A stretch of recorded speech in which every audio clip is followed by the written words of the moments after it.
Welcome back दोस्तों. Let us solve some more couple of questions based on previous lecture. से आपके NCERT का ही क्वेश्चन है.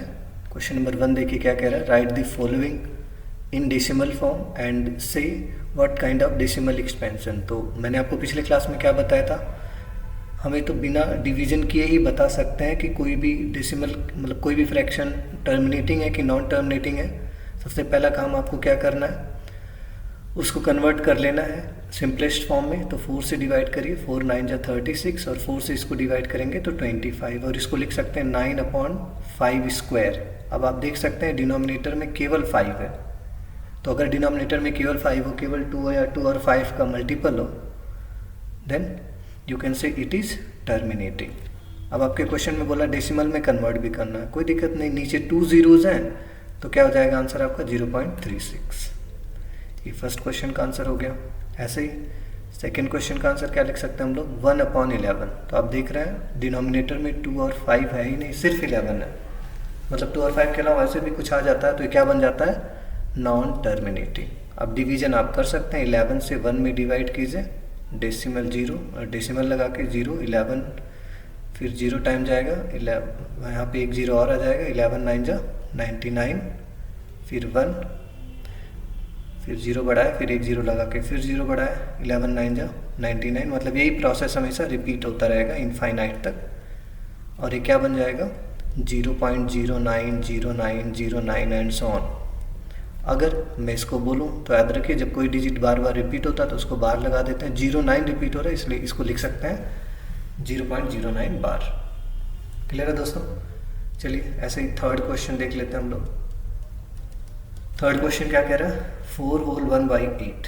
आपको बताना क्या है, तो पहले आप इसको सिंपल फ्रैक्शन में कन्वर्ट कर लो. 8 4 जा 32 एंड 1 33/8.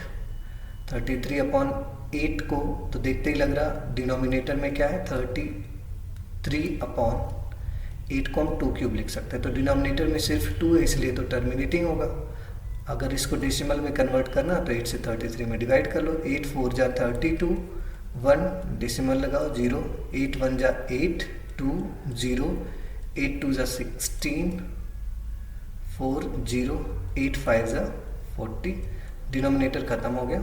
वैसे भी टर्मिनेटिंग का मतलब ये कि रिमाइंडर खत्म हो जाता है. क्या आ जाएगा दोस्तों 4.125. क्लियर है. आइए देखते हैं ऐसे क्वेश्चन नंबर 4 क्या कह रहा है. Let me erase this. Okay, तो फर्स्ट क्वेश्चन का क्वेश्चन नंबर 4.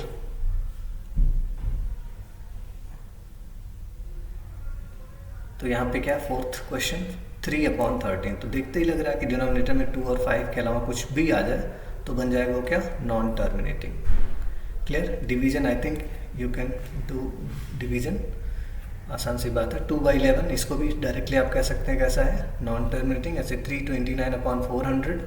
तो 329/400 में भी आप देख सकते हैं यहाँ पे 2 और 5 भी आएगा डिनोमिनेटर में, इसलिए क्या हो जाएगा टर्मिनेटिंग. ये 3 क्वेश्चंस आप डिवाइड करके लिख लेना डेसिमल एक्सपेंशन.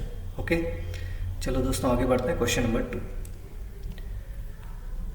क्वेश्चन नंबर 2 क्या बोल रहा है, 1/7 = 0.142857.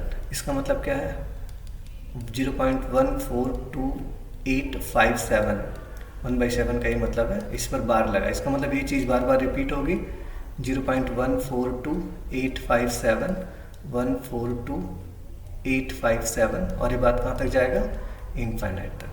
ओके, नाउ अब अगर आपको 2/7 पता करना तो क्या करोगे आप, इसी में 2/7 को लिख सकते हैं 2 × 1/7. तो हो जाएगा 2 × 0.142857 का बार पे मल्टीप्लाई कर दो 2 से. क्या हो जाएगा 2 4 जा 2 7 जा 14, 2 5 जा 10 एंड 1 11, 2 8 जा 16 एंड 1 17, 2 2 जा 4 एंड 1 5, 2 4 जा 8 एंड 2 1 जा 2. तो 0.285714. सिमिलरली अगर आपको 3/7 पता करना दोस्तों, तो इसको क्या लिख सकते हैं आप 3 × 1/7. आप 3 × 0.142857 बार का मल्टीप्लाई कर लो.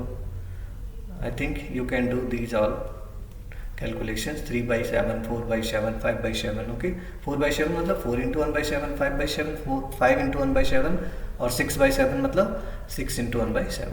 क्लियर है दोस्तों? चलो देखते हैं क्वेश्चन नंबर 3 क्या कह रहा है।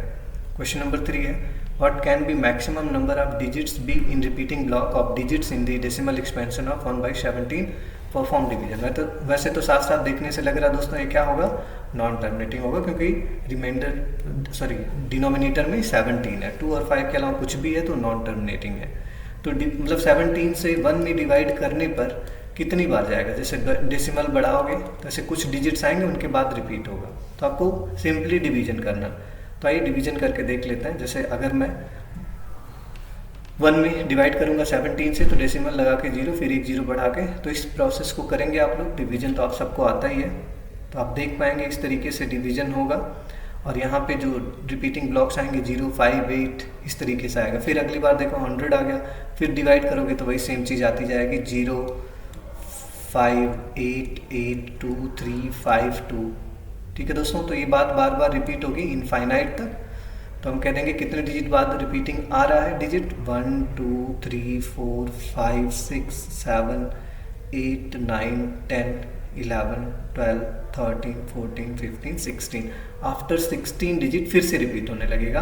तो आप यहाँ पे बोल सकते हैं टोटल कितने रिपीटिंग ब्लॉक्स होंगे, 16 रिपीटिंग ब्लॉक्स। ठीक है दोस्तों, तो I think you can do this problem also easily. अगला क्वेश्चन देखते हैं।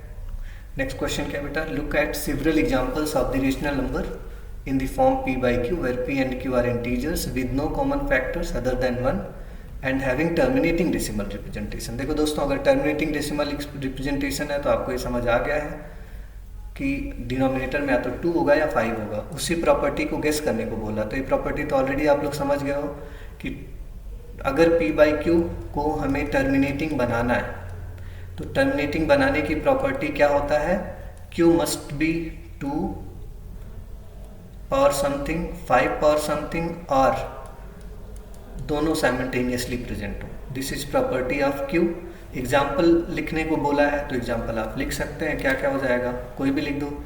जैसे आप लिख सकते हो 9/25, 9/25 मतलब आप कह सकते हो कि कितना हो जाएगा, 9/5² टर्मिनेटिंग है, या इसको 36/100 भी बोल सकते हो, और क्या हो जाएगा ये 0.36। क्लियर? ऐसे कोई और भी ले सकते हो एग्जाम्पल, जैसे 1/8, तो 1/8 मतलब 1/2³ ये भी टर्मिनेटिंग है, और 1/8 को आप क्या लिख सकते हैं 0.125। ऐसे कोई और एग्जाम्पल ले लो, मान लो 3/100 ले लिया, ये भी टर्मिनेटिंग होगा, इसको क्या लिख सकते हैं 0.03। क्लियर है? ऐसे आप कई सारे एग्जाम्पल्स बोल सकते हो। नेक्स्ट क्वेश्चन क्या कह रहा है, decimal representation of a rational number can not be, नहीं हो सकता बोल रहा है। तो डेसिमल रिप्रेजेंटेशन टर्मिनेटिंग तो होता ही है रेशनल नंबर का, नॉन टर्मिनेटिंग भी होता है, मतलब रिपीट होता है ना, जैसे 0.23, 23, 23, तो इसी को हम बोलेंगे नॉन टर्मिनेटिंग है, मगर रिपीटिंग तो होगा ही। Non terminating repeating, non terminating repeating भी हो सकता है, लेकिन नॉन टर्मिनेटिंग नॉन रिपीटिंग नहीं हो सकता। तो कह रहा है कौन सा रिप्रेजेंटेशन नहीं हो सकता, तो ऑप्शन डी करेक्ट है। क्लियर है दोस्तों? चलिए फिर मिलते हैं नेक्स्ट क्लास में। Thank you.